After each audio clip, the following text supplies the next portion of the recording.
I'm going to make a really nice side dish of roasted sweet potatoes and Brussels sprouts together with an umami, sweet, salty, tangy sauce. It's great any time of the year, Thanksgiving, dinner, Sunday roast, you name it. Let's get started.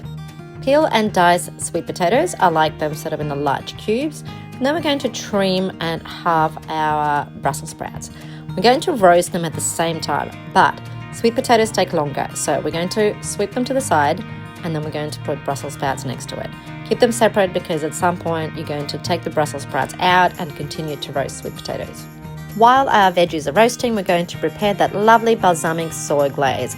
It's sweet, it's tangy, it's umami, it's got a little bit of garlic for punch. Some of those loose leaves of the Brussels sprouts tend to get burnt, so you can remove them after about 10 minutes. My vegetables were steaming because I had way too many on the tray. You should have them a little bit more spread out. Anyway, remove those Brussels sprouts when they're ready, spread out the potatoes and put them back in.